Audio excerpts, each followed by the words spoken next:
ᱡᱚᱦᱚᱱ ᱫᱚ ᱥᱮᱥ ᱫᱷᱟᱣ ᱜᱚᱦᱟᱭ ᱮᱢᱮᱫᱟ। ᱡᱚᱦᱚᱱᱮ ᱚᱞᱟᱠᱟ ᱵᱷᱟᱹᱜᱤ ᱥᱚᱢᱵᱟᱫ 2 ᱦᱟᱹᱴᱤᱧ ᱨᱮᱭᱟᱜ 22 ᱠᱷᱚᱱ 6 ᱦᱟᱹᱴᱤᱧ ᱦᱟᱹᱵᱤᱡ।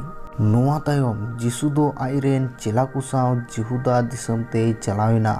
ᱟᱨ ᱚᱸᱰᱮ ᱩᱱᱠᱩ ᱛᱩᱞᱩᱡ ᱛᱟᱦᱮᱱ ᱛᱮ हर कोई बपतिस्मा केद कुआ। इन ओक्ते रेगी जहन दो समीन सर आइनन रने बपतिस्मा को तहकना ओने उंडे कुसियो दा तहका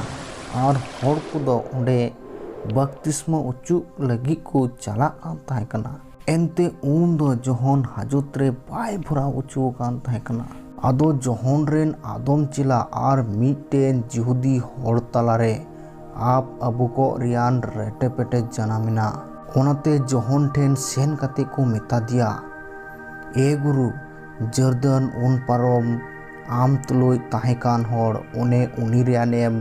गुहाम एमलेद उनी नितो दो हरे बपतिस्माएद को कना और सनाम को दो उनी ठेन को चलाक कना जहने रड़ रुआड़ किदा हर दो सेरमा खन बाई मेल लेखान जहाना बाई आपुति दाड़िया कना पे निजोर गी इनरेन गोहाकना पे इन दोन मेन किदा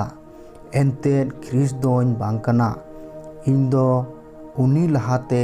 कुलकानी कनई बहु कुड़ी दो एकेन जवाई बेटा लगित कनाय एन हो जवाई रेन लोमता कोड़ा ओकोय ओंडे तिंगु कते अंजोम के जवाया अड़ांग अंजोम रे अडी रिस्क कना नोय नौका तेगी इन्या रस्क दो पुरावाकान तिnya उनी दोय मरांग इदिया मेनखान इन दो हुडिंग इदि गी लेक तिnya चोट खोन हिजुक कनी दो सनाम को चितान रे मिनाया ओत खुनी दो आज तेते ओत्रेन कानते ओत्रिनी लेकाय रोड़िदा सेरमा खोन हिजुई कनी दो सनामा चितान रे मिनाया उनी दोय नेलाकात आरे अंजोमाकात कुरियान गुहाय एमेदा आया गुहा ओकोय हो बकु आंगोच रहो मेनखान उनको ओकोय उनिया गुहा को आंगोच ईश्वरा सरिया तेत को सहया कना एनते ईश्वर ओकोये कुलकादी उनी दो ईश्वर निजा कथाय रोड़िदा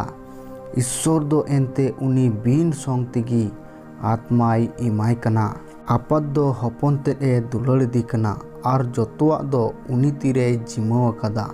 ओकोय हपन रे पतियब कान उनी दो जाजुग जीवने न्यामा मेनखान ओकोय हपन रे पतियवे बांगेन उनी दो जीवन तीस हो बाय नेला ईश्वरा इद्री दो उनी रे तहेन गया।